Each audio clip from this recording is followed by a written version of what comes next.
I used to have a pretty bad stutter when I was younger. It really bothered me, made me feel insecure a lot of the time. I can remember not wanting to even talk at certain times because I was worried I'd stutter. But when I was 7, my grandfather told me he had a stutter too when he was my age. When we were eating dinner at his dining room table, he turned and said, "It just means your brain works faster than your mouth." That stuck with me. From that moment on, I started to feel a little more confident, like my stutter wasn't something to be ashamed of. Now, I don't nearly stutter as much. It's honestly not noticeable. And in the grand scheme of things, this moment has become rather irrelevant in my life.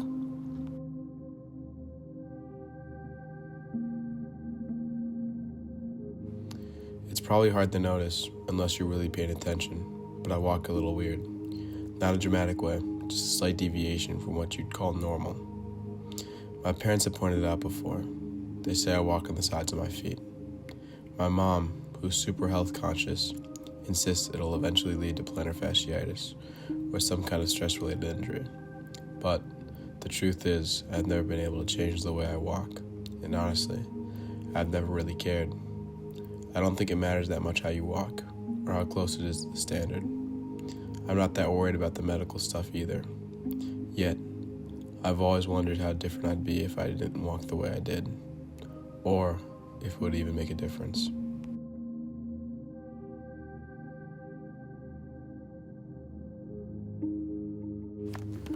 I think it was the summer after 8th grade. Me and my friends decided to sneak into our old middle school to play the piano in the auditorium. There was no real reason behind why we decided to sneak in. We were probably really bored and walked past an open school door or something. But with hindsight, it's easy to realize it was a pretty random and weird thing to get down to on a summer day, since we had already graduated from the school. Coincidentally, there was some kind of open house that day, new parents walking around. While we were sneaking through the halls, we decided to peer out of a store and saw our old security guard, Mr. Fulham. We thought he saw us, so he ran out the back door, across the whole length of the school, turned, and continued halfway down the next block. We figured we'd lost him, so we stopped and caught our breath. An arrogant move.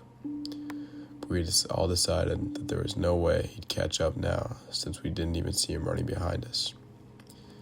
But instead of following us, he ran one street over and cut us off down the alley. We ran right into him. It was kind of like a jump scare.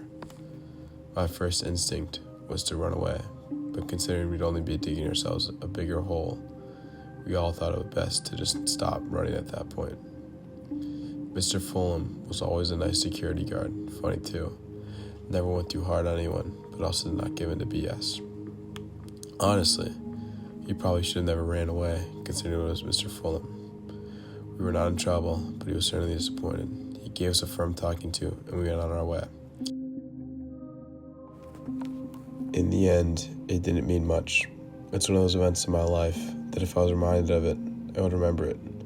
But I don't think it would ever directly come to mind. A moment that seemingly has no actual effect on me as a person or my day-to-day life.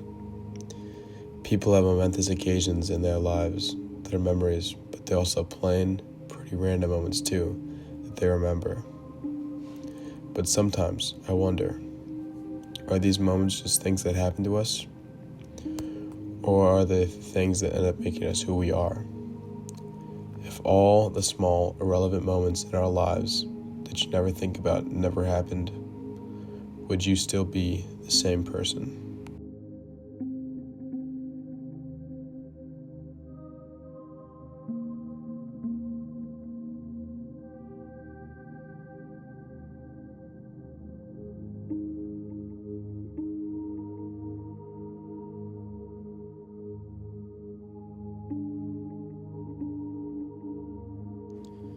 Every day at recess, when the weather was right, I would go outside and play football with my friends.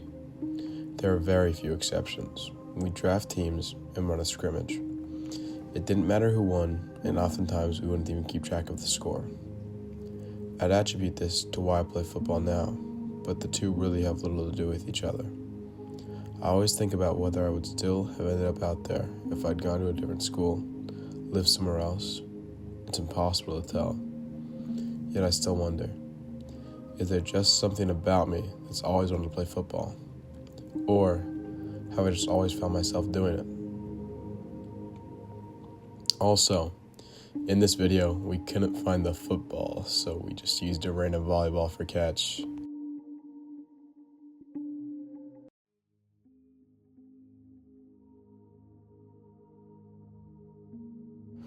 I have a big collection of DVDs. My parents made me toss most of the cases and just keep the discs. They said it took up too much space.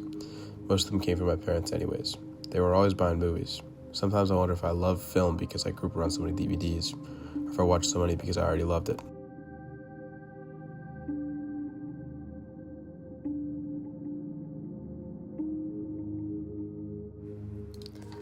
I go to my friend's house to film short movies sometimes, each one unrelated to the last. I think we shot this one about a year ago. Just a quick clip of his brother walking in the rain. It's a small moment, nothing important in the grand scheme of the film, but thinking about it now, maybe that's the point. Most things don't feel like they matter when they're happening. They're just scenes, moments. So what if all these random parts of my life, the ones I'd never think to mention, were actually what shaped me? Or maybe it's the other way around. Maybe I just am who I am, and I'm the one giving these moments meaning. Everything is relevant because we are who we are, or everything is relevant because it is who we are.